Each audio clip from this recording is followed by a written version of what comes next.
Function follows form, but modern footwear is creating deformity. December, I just said, I know what I'm going to do. I'm going to run from Land's End to John O'Groats, but I'm going to do it barefoot. It delivered 100%, the whole experience. I got to see a multifaceted personality from moment to moment. Internal dialogue was just incredible, like the learning, the wisdom. It's beyond a physical thing for me. I just felt like a different being. Firstly, it was to explore physicality, and then the more I could connect to nature, the more I started to feel like I was unraveling this innate system. It got to the point where I could literally run over anything. We live in linear boxes, so every experience is the same. So there's no new sensorial experience within that. Therefore, we're not neurologically rewiring or wiring the brain. We're becoming even more sensory deprived. The sensory deprivation can lead to neurological disease, which might be dementia, it might be anything that can come through that, because you're not in a state of taking on new sensory information. So just getting out into nature, firstly is just seeing. Nature is forever changing. It's never the same scene. You never put your foot in the same stream. Even the leaves on the trees, nature never remains the same. It's great having climate strikes, I love all this stuff, but how many of those people are actually out in nature, understanding what exactly it is they're protecting? If we stand a chance of survival, it will be if we start to raise more and more awareness for nature to protect it, so that we have something to connect with and save ourselves with.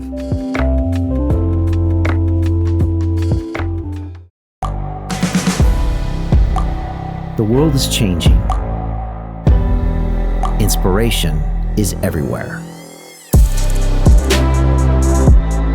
It has never been so easy to connect, share, and bring people together. We're learning from others and finding the best in ourselves. Challenging our beliefs. Sharing our vulnerability.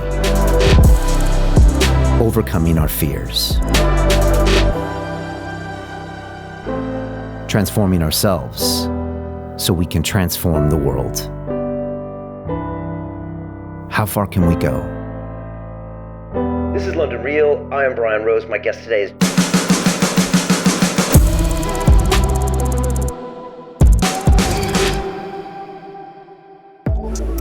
Tony Riddle is an expert in natural human movement. He thinks we need to connect back to nature the way we originally did as humans. And that's why he's just finished an incredible barefoot run the entire length of the United Kingdom. Almost 900 miles.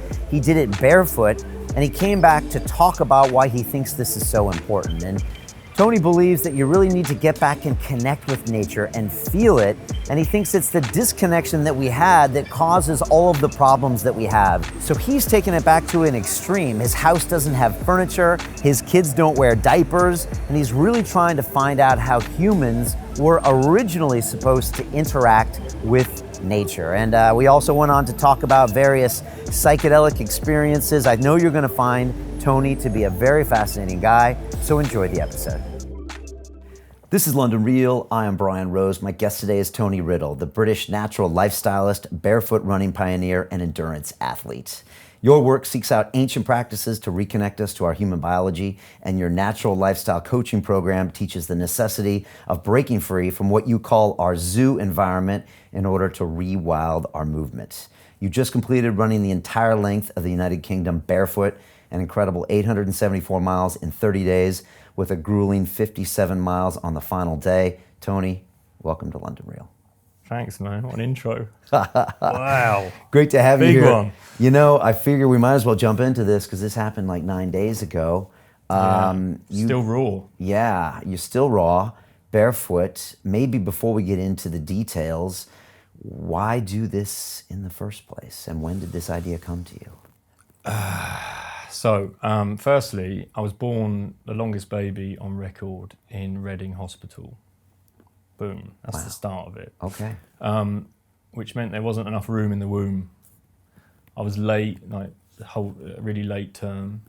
And then it just, human adaptation, I'd managed to curl my feet up underneath my armpits. And they'd taken on a deformity in that space of time. So I was compromised at that stage, being born. So I had to have plaster cast boots for the first 12 weeks. So they'd have to be changed every week through that process, because of course, growing, it would have cut off circulation. So there was that.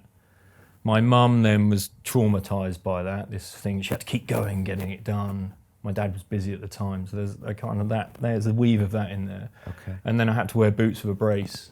So they would prise my feet open and then do the brace up, so it would start to turn my feet out into position.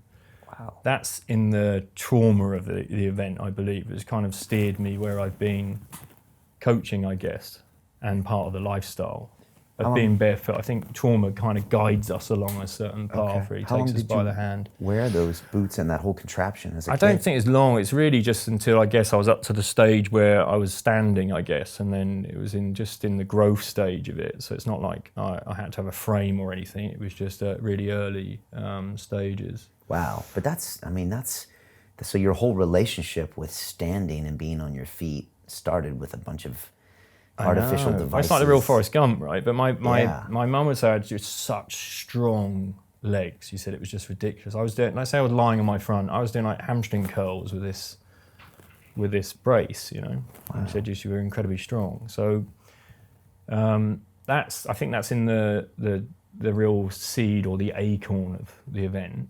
Okay. And then I've always talked about, right, I'm not ready for endurance yet. I'm not ready for endurance yet. I'm not ready to do a really big thing. You know, I never felt old enough. Do you know what I mean? And then How old are you now? I'm 44 now. And then I know in my 40s I'd already thought, you know, I think I'm gonna run for Land's End Genomics Ropes. But we were already, you know, I had stuff developing. We had another child on the way, which was Tallulah. It's always, you know, you have another child, you have another child. And we've got 3 daughters already. And then December, I just said, you know, I'm gonna go and do this. I'm gonna run. I know what I'm gonna do. I'm gonna run from Land's End to Genomics Ropes. But I'm gonna do it barefoot. And there was a series of ceremonies that I did. And what flagged up for me was the boots that I wore as a child. Okay. And what type of ceremonies? Ayahuasca ceremonies and So psychedelic. So around about that time, so plant medicine. Okay. And then within it, one of them was very clear. It was like I saw my boots and it was this message of lose the shoes. So I then put it out there, right, I'm going to do this run and it's going to be about losing the shoes. And then what are the shoes and what is being barefoot? Oh, it's a platform. Oh, I'm going to create a platform. What am I connecting to when I'm running barefoot? I'm connecting to the earth. So, okay, there's a bigger picture here. Let's do a sustainability run. Let's make it about the environment and raise awareness for sustainability issues and the environment.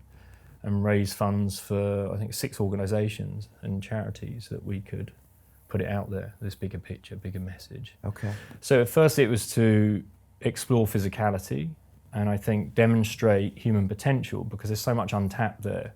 I've worked with WIMS work and breath work and ice baths and just it's always surprising where you can go and where you can take the mind.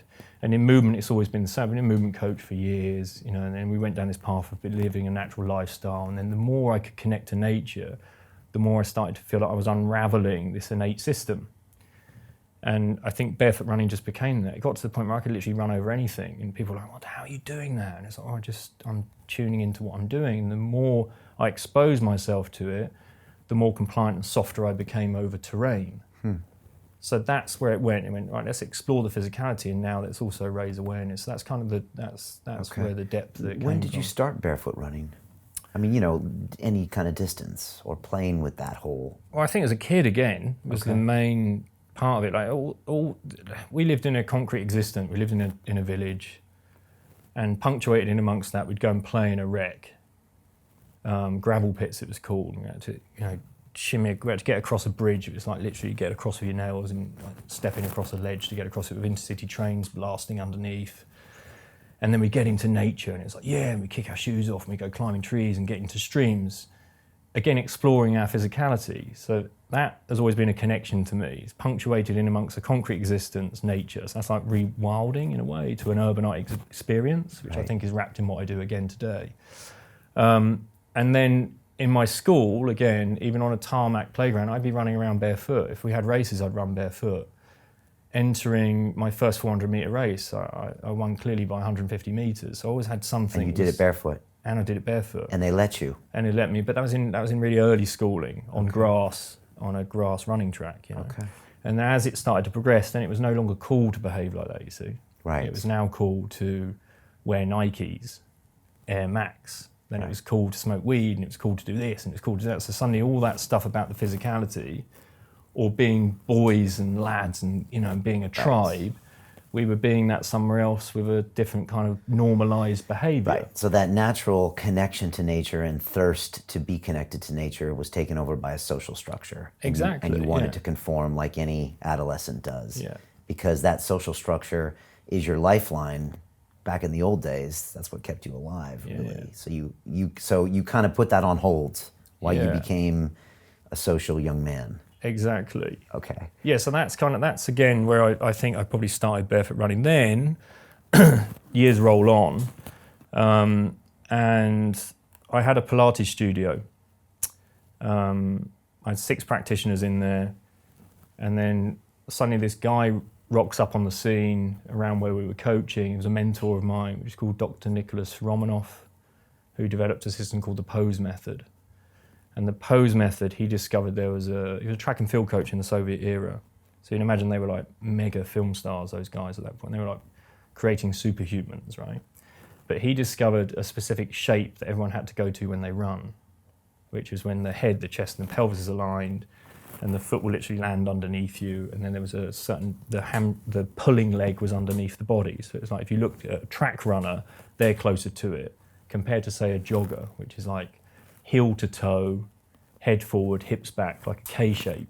Right. Whereas all the best runners were really aligned. They were like upright beings, and their foot would always land underneath them, never so far ahead of them. Okay. So when you analyze that, it was like, wow, okay, this stuff's amazing. So he started teaching you about these different running styles. Yeah, he kind of had this pose method, and he'd do his certifications in it. Like you'd have a pose level 1, 2, 3, 4. Okay. We got to level 3, and then he exposed me to a movement system. So pose was never just about running; it's a whole lifestyle thing and a movement system. So I became like one of the 6 people in the world to become a pose movement specialist.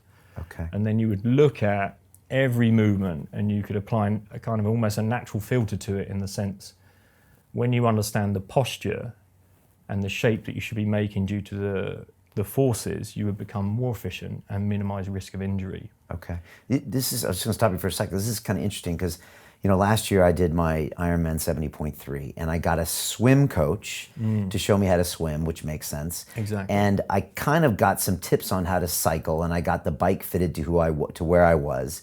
But it always struck me that I didn't get a running coach. Yeah. And I never got a running coach. It was like Go Run, and it was tracked on my Garmin and all that stuff. But I always thought to myself, I should really get someone to teach me how to run. And then I saw your video with Rich Roll out in Malibu. Yeah. The first part when you're at his house, where you're walking through all these different gates, where at one point you're like kicking up your leg and pulling your hamstrings, and you're walking Rich Roll, a guy that's obviously ran some major distances, through all these different interesting techniques. Yeah. And it always made me think, like, wow, that stuff is really interesting, because no one ever taught me how to run.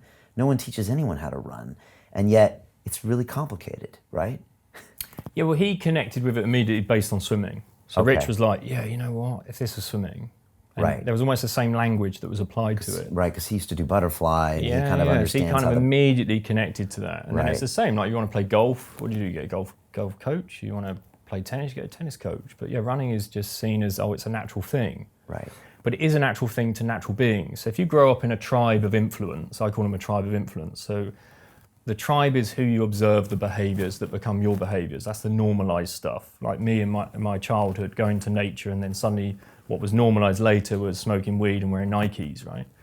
Whereas the tribe of influence that you grow up in, if they're all natural born runners, born to run, like the Tarahumara or the Hadza, persistent hunters, they all run the same. And the characteristics are, they have amazing posture and physiology. They have a pulling cycle, and they spend minimal time on the ground, which makes them more efficient, minimizes the risk of injury because they're not exposed to forces for so long. But it also means the muscles and the tendons understand their role within that biomechanical system. Yeah, so almost like the muscles and tendons are almost slave to the biomechanical shape, the pattern that we offer, right? Does this pattern look like, I know the Ethiopian runners have a very, certain type of gait in the way they run. Is that even more different than some of the tribes you mentioned? Yeah, again, if you look at remember hearing Nicholas's pose method is almost like it's textbook, right? So it's like a textbook thing. And what will mess it up is a sedentary culture. So if you sit for periods of time like we are now, right? If you don't then unravel that posture by doing something that would return it back to you being bipedal, we would be walking in a different sling system or biomechanical system because we've been sitting, right? Okay. So that would mean our hips are stagnant, right. Our head position slightly forward. If you then walk or you run with your head forward, because of the weight of the human head, you have to put your foot out further in front of you, otherwise you fall over. Gotcha. So jogging is very similar to that. So most people when they're jogging, you see their head chasing. It's like the head's forward, the hips shoot back, and the foot lands ahead of them. Okay, that's and then that the other K. leg, yeah, and it's like the K, but jogging's almost like, it's a hybrid movement, somewhere between running and walking. Okay. So one characteristic, one thing that will compromise it is the sitting, and the second one is simply compliance, like rubberized footwear. Okay. Right, so in the foot, one foot is 33 joints, 26 bones, 100 muscles, tendons, and ligaments, and up to 200,000 receptors, which is the equivalent of what you have in your hand. We just tuck them away, right? So if you were to then, Brian, if you get a piece of paper and you put your foot on a piece of paper and you draw around it with a black marker pen, you should hope that the toe box, the toe area of your foot, is wide and the heel is narrow. If you were to get your footwear right now and you put that on a piece of paper and you draw around it, the heel is now the wider part and the toe box is more narrow. So if you imagine function follows form, but footwear, modern footwear, is creating deformity because it's getting all the toe box of the toes, squashing them in place. And then you understand forces. So we then take, in running, 2 times your body weight in ground reaction forces. So what happens when you add more force to a muscular structure? It gets stronger in the adaptation to do with the forces, right? Okay, yeah. So if you shape it like this, you make it stronger in that shape. So that's the foundation of your superstructure. That's the first stage with compromising running shoes. They're too narrow in the toe box. Okay. The second stage is the rubber itself dumbs down the transient impact or the signal that your movement brain should get to tell you which shape you need to make due to the forces, which is kinematics in a way. Kinetics is the forces, kinematics the shapes that you make due to those forces. Okay, all right. So that then will enable you to land on areas of your feet you're simply not designed to load. Okay. And in running really is the heel. The heel is for walking. You have 3 rocking actions in your ankle. You have a heel rocker, you have an ankle rocker, and then you have a forefoot rocker. It's like 1, 2, 3. When we run, we should be using 2 actions, which is an ankle rocker and a forefoot. So you land flat-footed and then go onto the forefoot. Okay. And when you sprint, it's more forefoot. So it's like, and it just so happens that there's ground reaction force that's involved with running. There's like 1 times your body weight when you walk, 2 times your body weight when you run, and 3 times your body weight when you sprint. Okay. And there's like 3 rocking actions. It's like, and why shouldn't you hit your heel when you run? Because you're simply not designed to take forces there. It's a rocking action that's available for walking. Okay.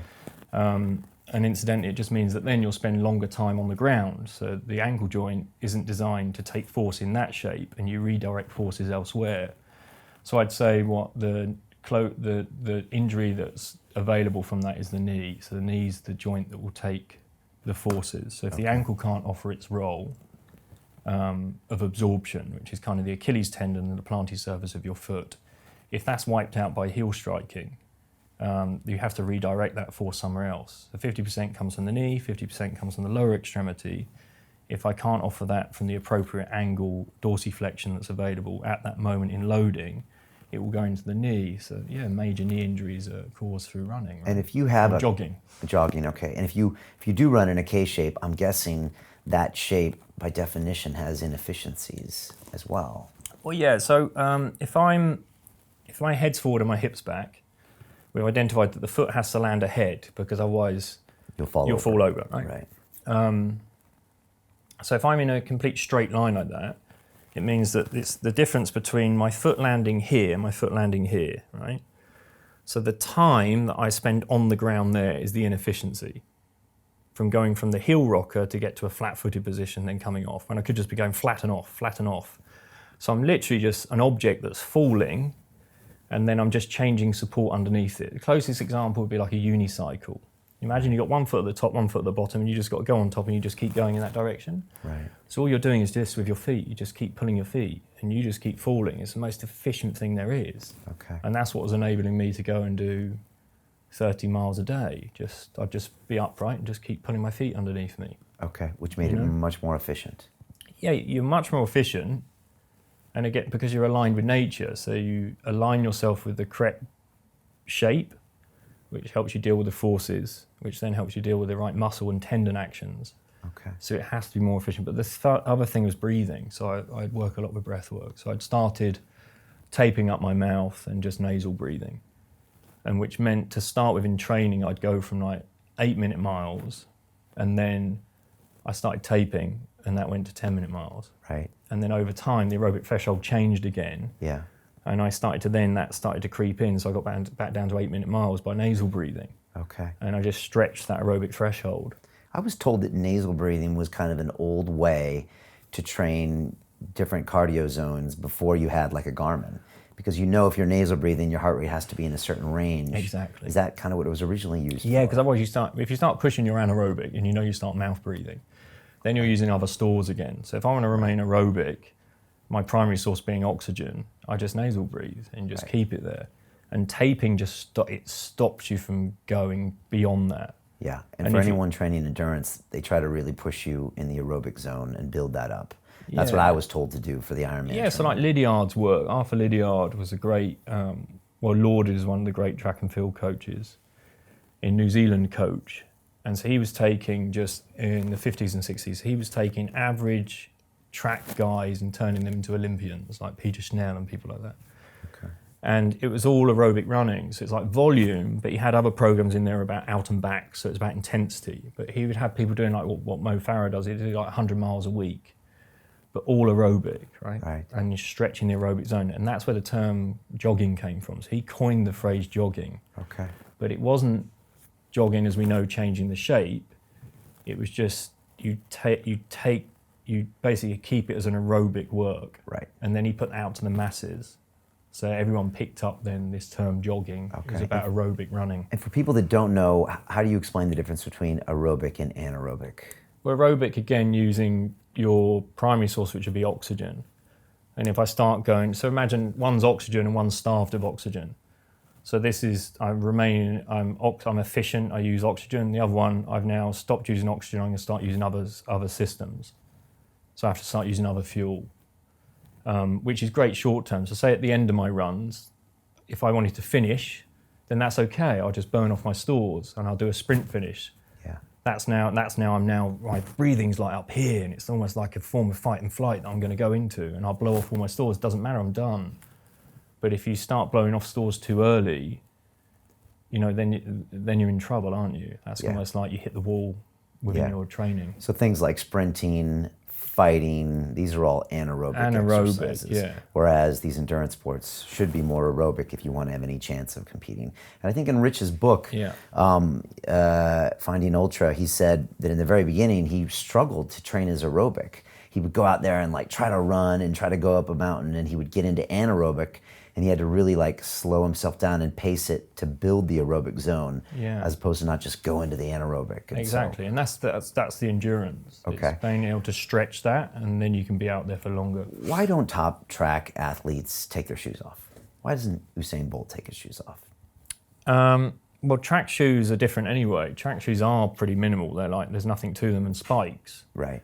What I'd like to see is the shape of them change, right? Okay, well, there's the heel change. Not the heel, just the shape of the toe box, because they're still quite narrow. Why are our toes, is it just an aesthetic thing? It's aesthetics, So it's just a meme. Somebody built a shoe that way and we kept it over time. I think, because I work with Vivo Barefoot, which is like a shoe brand, that they're about creating foot-shaped shoes. So we have a foot-shaped foot. Unfortunately, shoes over time create a shoe-shaped foot. That makes sense, yeah. And, so you're born with a foot-shaped foot and then you become a shoe-shaped exactly. And foot. what's really interesting, when you look at, there's a shop in Hampstead, they sell kids' shoes right around the corner from the tube station, between that and Artichoke. Has kiddie shoes in the window. Okay. Have a look at the young kids' shoes, the really young kids, like the toddlers, they're wide. And you start to see, as the kids get a bit older, the shoes get more narrow. So we're actually conditioning the kids, which is no different to what the Chinese are doing by binding fit. We're literally just, and with Vivo Barefoot, they said you looked at shoe lasts, the lasts are the molds to make shoes, and they deliberately get more narrow as you get older, like for children. Okay. And it's aesthetics. It makes the foot look more elegant within that pattern. That's strange. I know. If you look, I just bought a pair of like Gucci shoes the other day, and I looked at them, and they're really narrow. I know, and because it's that Italian look, but it's not very comfortable. Again, it's Well, if you want to create a superstructure, what do you have to do? You have to look at the foundations, and you're an active guy, right? So we need to say, well, it's not about what I run in. So a lot of the time I say to people, look, it's not about, for me, it was never about running in Vivo barefoot or barefoot shoes. It's about living in them, because 80% of my day will be in footwear. So it's what I do throughout the day. I can't just imagine hunter-gatherers or the Tarahumara, they're like wearing compromising Gucci's throughout the day. And then they go, right, we're going to go barefoot running in persistent hunting now. Let's take them off, let's go barefoot running and expect a natural outcome. Yeah. So it's throughout the day. It's that everyday habits within habitats that will either be nourishing and enable you to thrive or more compromising. That's the way I look at it now, Okay. And the extreme example of that is women's high heels, where it's even Exactly. more restrictive.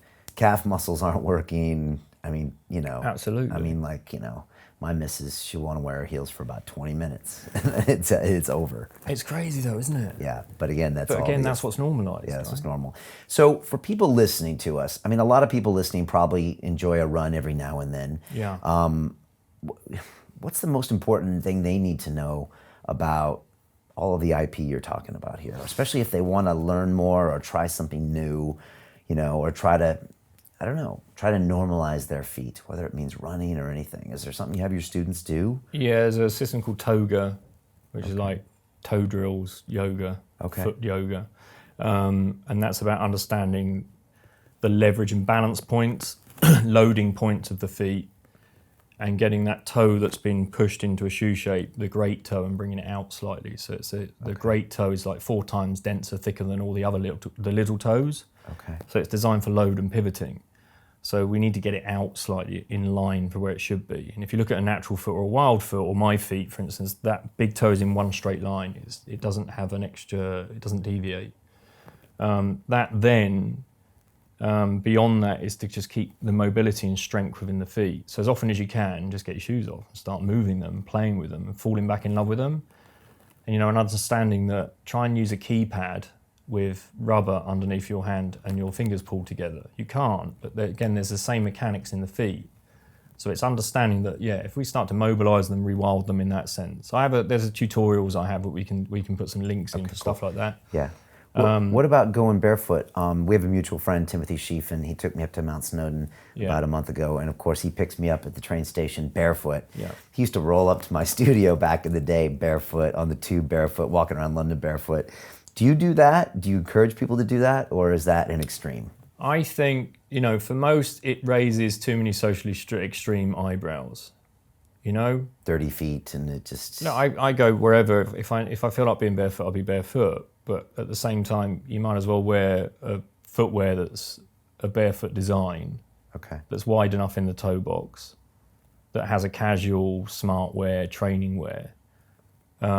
It's never the same as being barefoot, but you have to remember that what I discovered on my run, see, as much as I promote being barefoot and I love barefoot running, there's debris, there's stuff from the zoo culture that doesn't exist in nature, right? So the glass and the God knows what else that's sometimes out there. You split your foot open, didn't you, on your run? And if you, and you know what, it's never on that's the road and the tarmac. I do that all day. It's just that stuff gets pushed into the grass verge. You go into the grass verge, you don't know what's lurking in there. Do you know what I mean? So that's what's dangerous. That's what can be dangerous. But there's certain things that are said for being barefoot. Grounding, you've got microbiome. There's a sensory system there. There's a microbiotic system there, and there's a grounding element to it. There's so much more available from it. I think get out in nature. Like if you're on the heath, why wear shoes?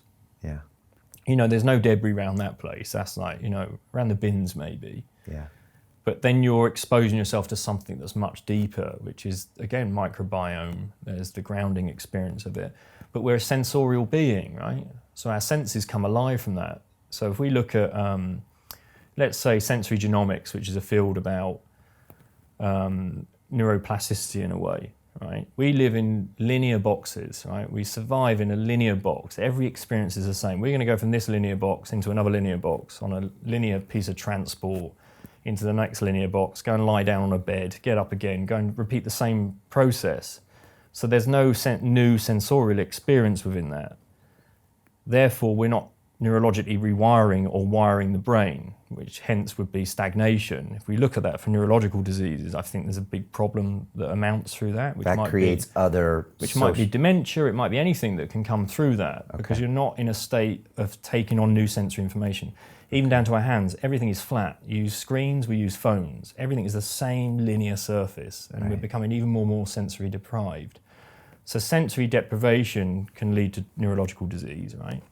So just getting out into nature, firstly, is just seeing, nature is forever changing. It's never the same scene. You never put your foot in the same stream, right? It's always changing. But it's the same as even the leaves on the trees. It's forever changing. Nature never remains the same. So one walk on the heath will never be the same. Yeah. So that's a new experience. I often believe in that. So I think, getting the shoes off and just experiencing everything through that sensory system. Then you can bring like Zach Bush's work in by looking at microbiome and what you can be absorbing through that as well. Okay. Do you suggest that people go slow?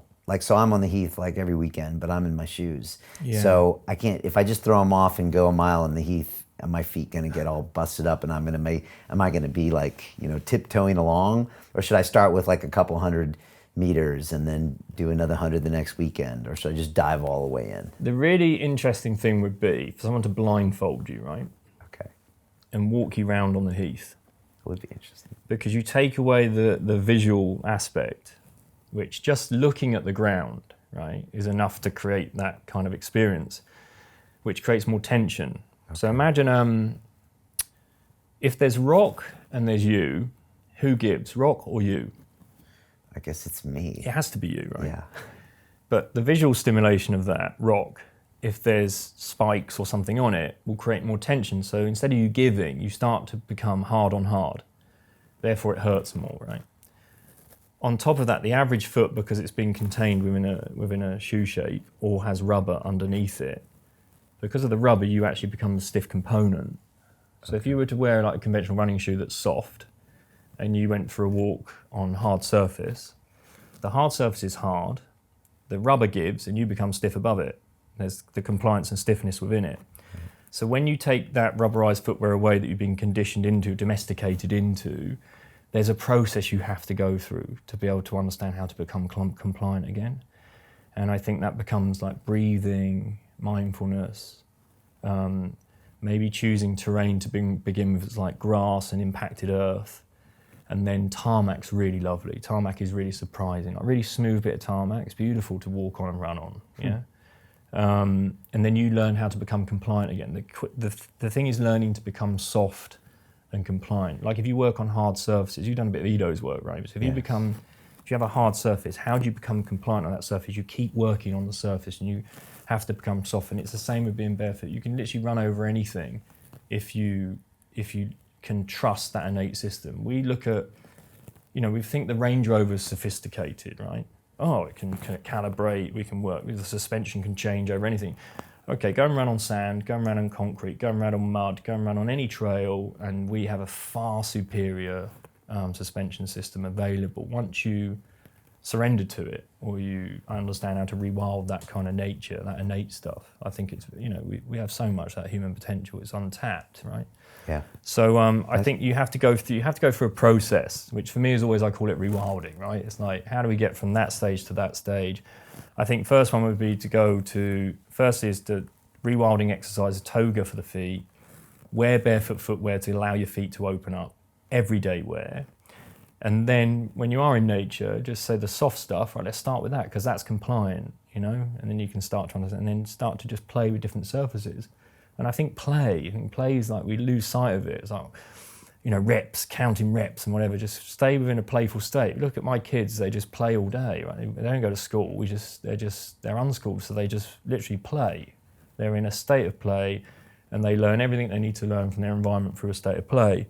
So I think it's keeping it in that playful state will help as well. I look at running as not even a physical experience. It's way beyond that. It's like a spiritual social, playful.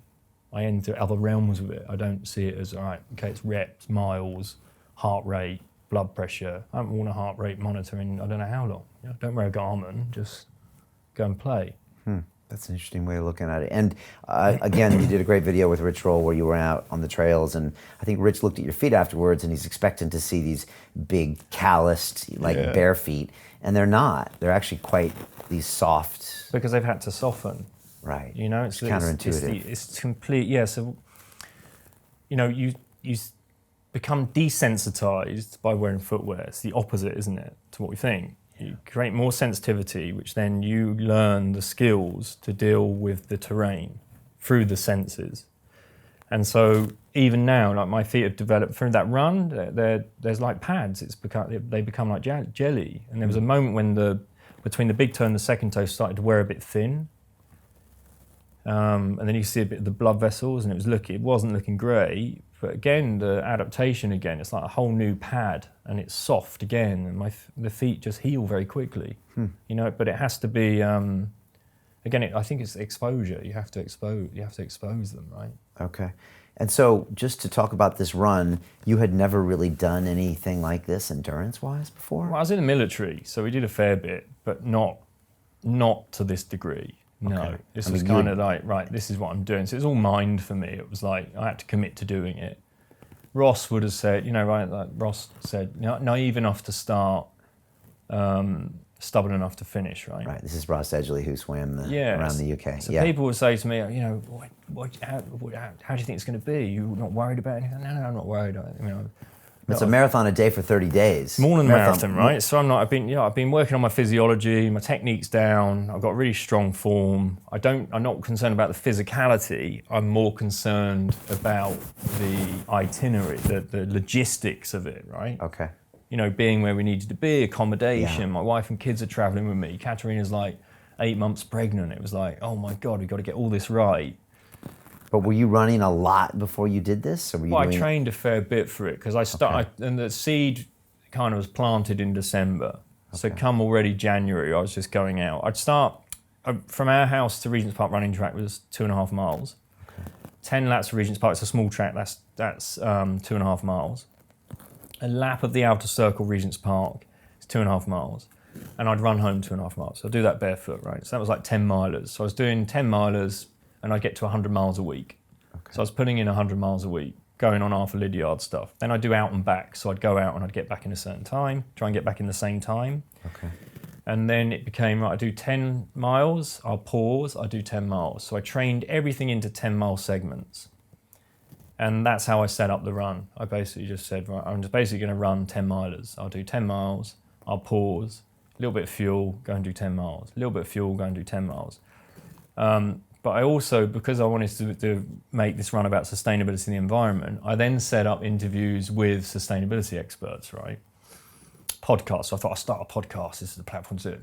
Not really appreciating the level of what you have to do to hold space for an interview, right?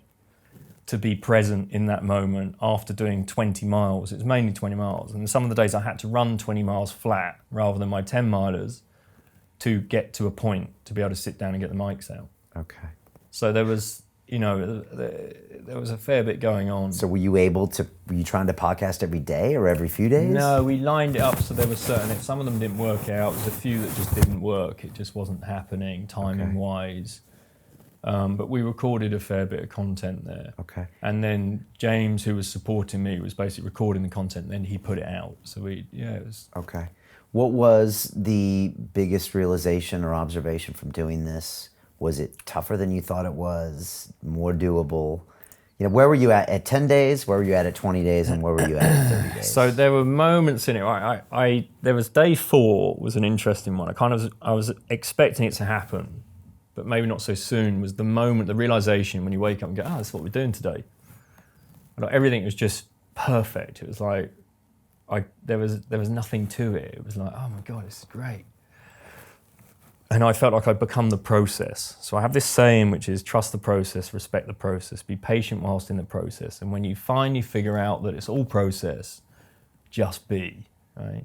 That's all we need to do, right? Yeah. And it all came together. So what I did, I then grabbed my phone and I shoved that out into the world on Instagram stories, right? So what did I do? I stopped being the process, right? Okay. And I'd immediately gone from being in divinity of like, I'm the process, actually feeling it and just going, right, I'm now become the run, to dictator, right? That was the moment for me. It's like, yeah, look at me, everyone. I've suddenly become the process. Right. And there's only one way to go from that, and that's the victim.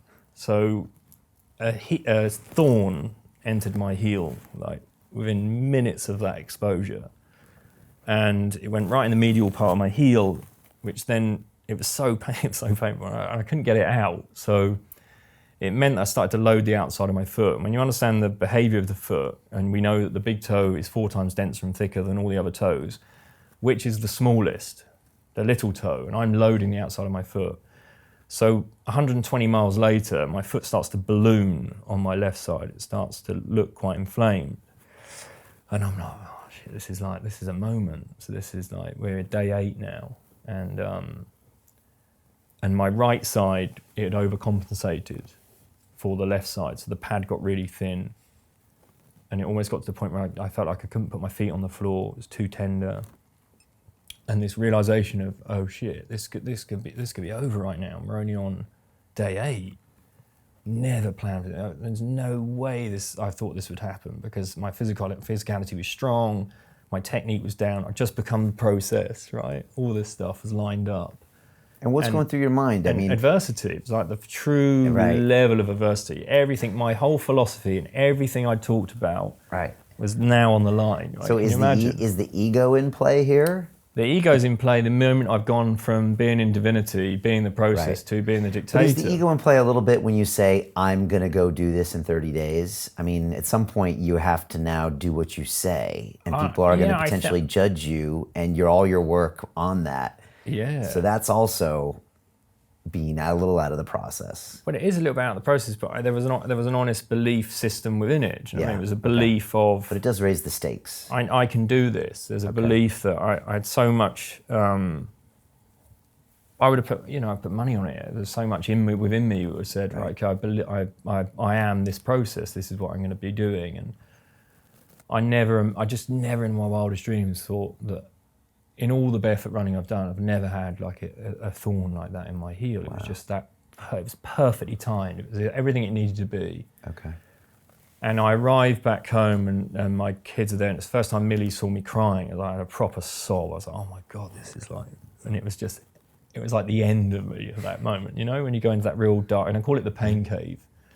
And I went into the pain cave, and I always said like, there's a grizzly bear at the back of the pain cave, and the grizzly bear's really wise, and you sit down with them and you get the most profound lessons in adversity. People are so fearful of it, but it's the place to go, because you learn so much about yourself. Or what I discovered is just process. Again, it's just about, I have to get back into being the process. So in this particular moment in time, the pain cave was my process. And then my daughter Lola got me out of it, and she said, you're not going to quit, are you, Papa? And it was enough to go, okay. Right, she came in the cave and she just took my hand, she pulled me out. Did the grizzly bear say anything to you? I was just cool with that. It just brought me out into the light, Okay. The dialogue I had with the grizzly bear was, the grizzly bear said, you're far more powerful than I am. You have a choice. You can go in and out the cave. I'm stuck back here, So it's basically, we have all the tools we need. So I then went into the stuff I know, which is the breath work, the meditation, and was to get my mind into the process of what was healing, rather than, oh no, what if I can't do this? Okay. So it's a change. It was just the flipping of the switch. Okay. Of understanding what it is I needed to do. So that was all in the first week. All right. Okay. Yeah. So you pushed through that and got back to a normal gait? Yeah, I did. We took, I think, 2 days out for that. Okay. And then I had to make up the mileage. So we then started to do extra mileage each day. So I then went back on, I was back out on the road after that. Second week again, I started to feel amazing. What I started to see was the process and the path. And I understood procrastination and time. So we would get up in the morning, and we were always living in a location for 4 days. So Katerina and the girls wouldn't have to keep moving every single day, we would be 60 miles each side of a location. But because of this 2-day blip, it meant that we had to really work to get back to start with, to build the mileage in again, to get closer to what was the accommodation. And we'd leave super early, but some mornings like 5:30 in the morning, we get to the start point and I would start procrastinating. I'd be sitting there, I'm like, I'm gonna have a tea, any food, have a bit of food. And James is looking at the watch and he's getting frustrated and he's like, come on, Tony, we left this side. I said, look, I'll go when I'm ready, man, I'll go when I'm ready. And then I'd get my feet out and I'd put them out and then I'd stand up. And this one particular day, it all came together. I walked across the road and there was a farm across the road. James had driven off. I'd spent probably an hour going through this, what I thought was just procrastination. And then the farmer's suddenly there waiting for me. And he's like, oh, what are you doing? So I start to explain. We spent half an hour talking again. And I have no concern with time at this point. He said, whatever, I'll do the 30 miles whenever. And he said, where are you heading? And I said, oh, here's my coordinates, here's the next 10 miles. I don't really know, to be honest with you, I just get sent these 10-mile coordinates and that's where I know I'm running to each stage. Oh, there's an amazing Tibetan monastery up the road here. Have a look at it, it's 9 miles up. Now, had I not procrastinated, that farmer would not be there. I wouldn't have gone to the Tibetan monastery. And then day by day, I was seeing things like that because, again, I started to go into what was the process of the event rather than domesticating myself into time, right? I need to be here at this particular time, I need to leave at this time. And the more and more I let go of that and surrendered to the process, the more and more things I got to see, the more and more people that were available, and the more and more people were available when I needed them to be there. And the conversations were available when they needed to be there. To continue watching the rest of the episode for free, visit our website londonreal.tv or click the link in the description below.